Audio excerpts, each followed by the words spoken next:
Hi viewers, this is Dr. Bhoraskar. Today I am going to discuss something which is very important and a very common problem, that is association of thyroid disorders with diabetes. Why it is important to know that these two disorders, when coexist, make the management of each disease more difficult. Patients with diabetes, if they have any thyroid disorder, management of diabetes becomes difficult.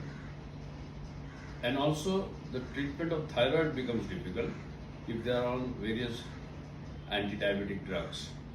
So we are going to discuss the intricate relationship between thyroid hormones, its dysfunction and types of diabetes. As you know, almost 30% of type 1 diabetic females have autoimmune antibodies against thyroid gland. Almost 20% of type 1 children, they have antibodies against thyroid. There is one condition which is known as Hashimoto's thyroiditis, which is seen in females, which is autoimmune disorder. It not only destroys the gland, thyroid gland, but it also destroys the pancreas.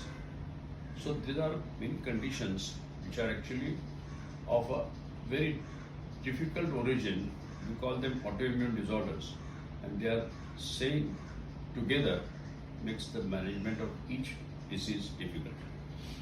You realize the thyroid hormone is one of the largest endocrine gland, producing very important hormone known as thyroxine, which is utilized for metabolism of all your foodstuff, and therefore it plays a great role in metabolism of fuel. Now, basically, the interpretation of thyroid function test is also very difficult. So we have certain tests which we do routinely, and they are known as T3 or triiodothyronine, T4 or thyroxine, and TSH is the thyroid stimulating hormone.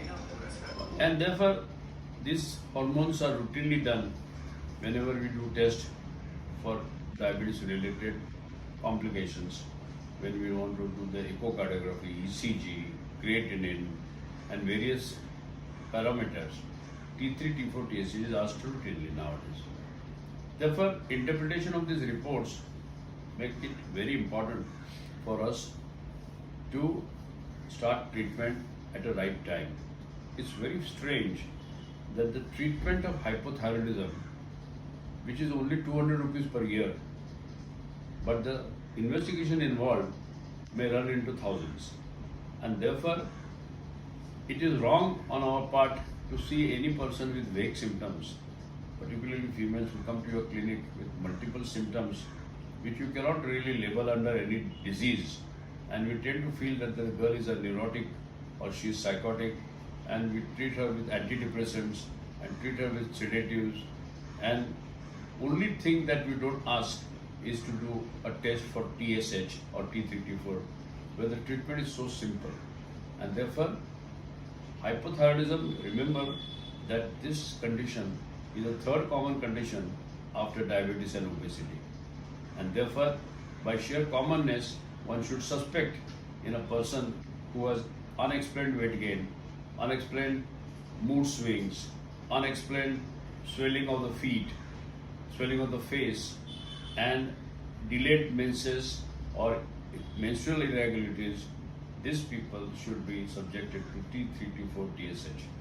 Now, interpretation of this report also needs a lot of understanding.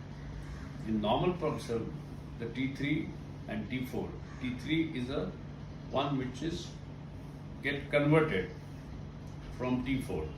The circulating T4 is the one which is produced by the thyroid gland. You realize that many of the times the thyroid produces T4 which are half-life of 6 to 7 days, while that of T3 is 18 hours. So most of the T3 is converted from T4, and therefore you should know what is really active form is a T3. T4 is the one which is released by the gland, but it needs conversion, and many times this conversion is affected. And to maintain this kind of secretion regularly, you need almost 150 microgram of iodine in your diet. Now that's a problem. Luckily, at the coastal areas like Bombay, our salt contains adequate amount of iodine. But in the hilly area, where the iodine is deficient in the soil, you need to take extra iodine tablets. And in the hilly area, you have a iodine deficiency goiters, big glands in the leg, because it is a compensatory hyperplasia, hypertrophy of the gland to augment the supply of T4. And that is what happens due to iodine deficiency. So these are the clinical parameters. Many times the patient walks in, your thyroid area is absolutely normal. There is no gland, there is no hyperplasia, there is no nodule, there is no gland which moves with the deglutition.